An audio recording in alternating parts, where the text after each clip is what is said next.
Hello there. So it's late February 2025, just wandering down towards Monk's Bay in Bonchurch on the south coast of the Isle of Wight. See if there's any early migrants around. I don't think there will be, to be honest, but it's worth having a quick look. Sometimes get an early wheatear down here. Wheatear? Oh, a little gang of linnets just went over. 4 or 5 linnets, they were migrants. That's nice to see, a bit of vismig. Blue tit over there. So there's the odd chiff-chaff around, but they're wintering birds still, I think. So I don't think they're going to be migrants, although Nick Lever had what was probably a migrant chiff-chaff near freshwater yesterday. That was on the chalk cliff type kind of top in a little isolated patch of shrubs, so that was probably a migrant. Been a few sand martins around the country, the odd one or two, no numbers yet. I think there's a swallow, but that was a correction, so that may not have been a swallow. Wren singing. Tell me in the comments section if you've ever come birding or come for wildlife on the Isle of Wight. And the undercliff particularly, because it's really good. It's really good for birding, really good for the visible migration of birds. And spring is just about to kick off, which I really like. So you can walk from here, Monk's Bay, in Bonchurch, all the way along this flat esplanade. Goes all the way through to Ventnor, really good kind of birding walk. There was a great spotted cuckoo a couple of springs ago. Was that late February or March? I think it might be March, early March, just along there. It's worth walking along there. That's where you probably pick up an early wheatear. I'm going to go along this way just briefly.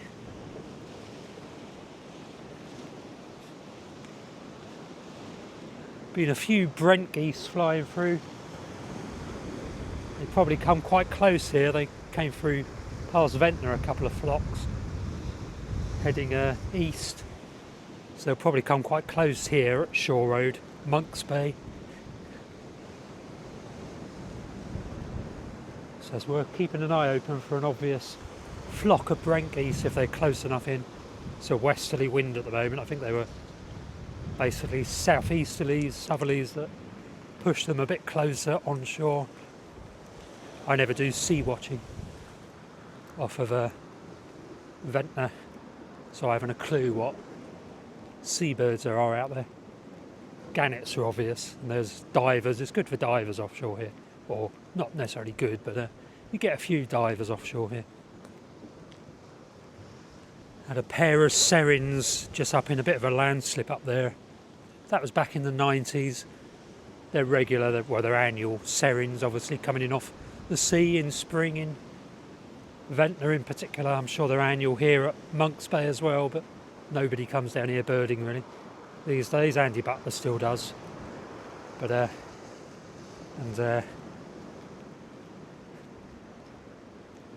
yeah, this shrubby bank above Monk's Bay is really good for migrants.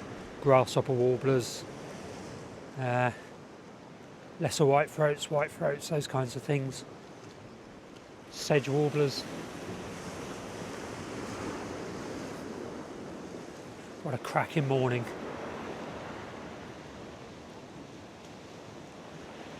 So it's due to rain this afternoon, or this evening I think, later in the day. Suppose a migrant black redstart could be hopping around on the beach here as well. Haven't had a single wintering black redstart in Ventnor this winter, just gone, which is, you normally get up to about 10. I haven't found a single one, but I'm sure they have been around Ventnor somewhere, but I've not seen them. So I'm just going to quickly go along the beach a little way and head back to the car because I want to go and get a coffee. But it's got to be an early wheatear somewhere. Definitely feels like early migrant weather to me. Sand martins tend to go through really high here, so I don't tend to see them. They're picked up at somewhere like Brading Marsh on the island before I see them here. In the spring anyway. Autumn migration here for martins and swallows and that is superb.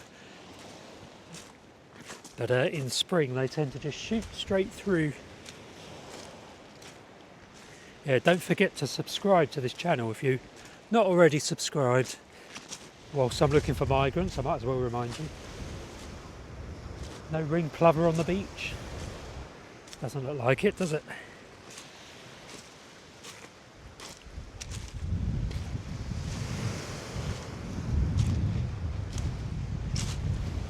Yeah, subscribe to the channel, and if you want to make a donation, you can press a little thanks button, and that enables you to help support the channel with a donation, which is always appreciated. What a lovely, so mild. Way above, the temperature's way above what it should be in late February. Do love the sound of gravel underfoot.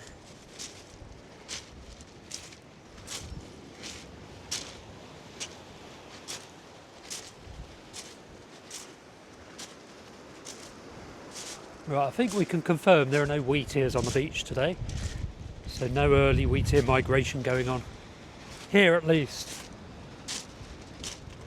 I bet there are a few on the island somewhere. What's that up there in the bushes? Let's check.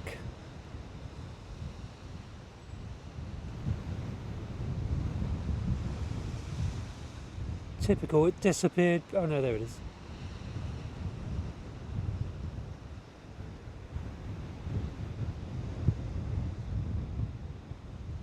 Looks like a long-tailed tit. They're probably going to be starting to nest build any time.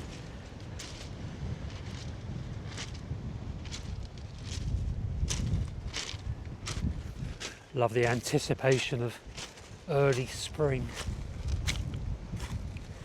Everything ramping up, getting back into action. So this little path has grown over, so I can't go up there.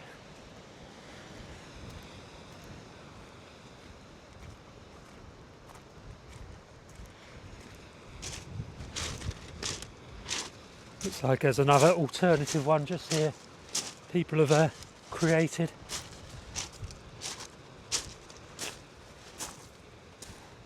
Not going to bother scrambling up there. I'll just go back to Shore Road, I think.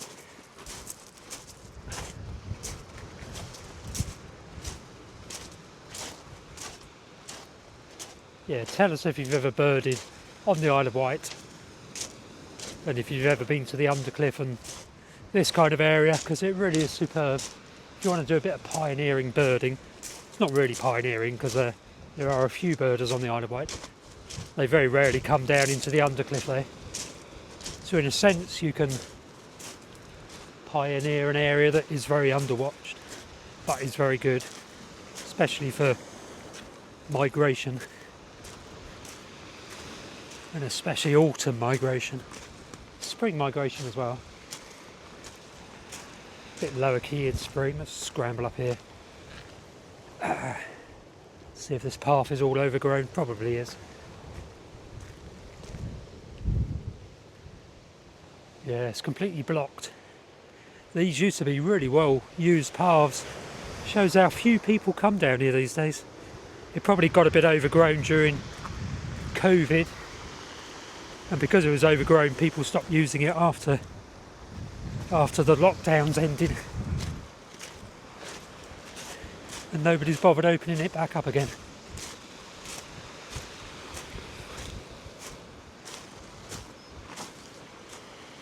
Monk's Bay.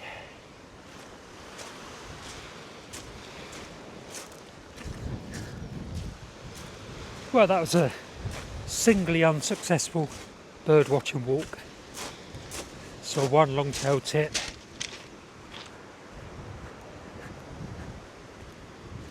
But that's fine because it's still only February. That's quite a chilly breeze coming around here now. Westerly.